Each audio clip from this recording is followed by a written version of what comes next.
అండి. హలో నమస్తే. Welcome to Shiva Satya's kitchen. ఈరోజు ఒక సింపుల్ పల్లీ చట్నీ చూపించబోతున్నానండి. పుల్లట్లలోకి ఈ కమ్మటి పల్లీ చట్నీ చాలా చాలా బాగుంటుంది. ముందుగా దీనికోసం స్టవ్ వెలిగించుకుని ప్యాన్ పెట్టుకుని ఒక టీ స్పూన్ ఆయిల్ వేసుకోవాలి. ఆయిల్ వేడెక్కిన తర్వాత పల్లీలు వేసుకుని ఫ్రై చేసుకోవాలండి. ఇక్కడ నేను 1.5 కప్పు వరకు పల్లీలు తీసుకుంటున్నాను. అలాగే పల్లీల్ని పూర్తిగా మీడియం ఫ్లేమ్లో పెట్టుకుని ఫ్రై చేసుకోవాలి. ఇప్పుడు కారానికి తగినట్టు పచ్చిమిర్చిని యాడ్ చేసుకోవాలండి. మీరు తినే కారాన్ని బట్టి పచ్చిమిర్చిని యాడ్ చేసుకోండి. అలాగే మీకు పల్లీల్ని పొట్టుతో చేసుకోవడం ఇష్టం లేకపోతే పల్లీల్ని డ్రై రోస్ట్ చేసుకొని పొట్టు తీసేసి అప్పుడు మీరు చట్నీ చేసుకోవచ్చు. పల్లీలు అయితే వేగిపోయండి, మరీ ఎక్కువగా వేయించకూడదు, మనకి టేస్ట్ అనేది బాగోదు. ఇలా దోరగా వేయించిన తర్వాత వీటిని చల్లారి పెట్టేసుకోవాలి. ఇక్కడైతే పల్లీలు వేగిపోయాయండి.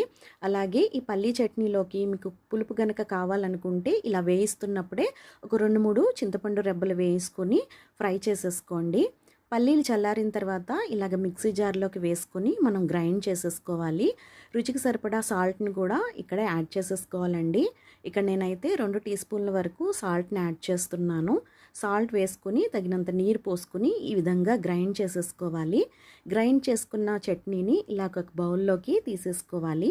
తర్వాత దీనికి పోపు కోసం స్టవ్ వెలిగించుకొని అదే ప్యాన్లో 2 టీ స్పూన్ల ఆయిల్ వేసుకుని ఆయిల్ కొద్దిగా హీట్ అయిన తర్వాత 1/2 టీ స్పూన్ ఆవాలు, 1/2 టీ స్పూన్ జీలకర్ర వేసుకుని వేయించుకోవాలి. ఇవి కొద్దిగా వేగిన తర్వాత ఇందులోకి మీకు కావాలనుకుంటే ఒక ఎండుమిర్చిని కూడా వేసుకోవచ్చండి. ఇక్కడ నేనైతే వేయటం లేదు.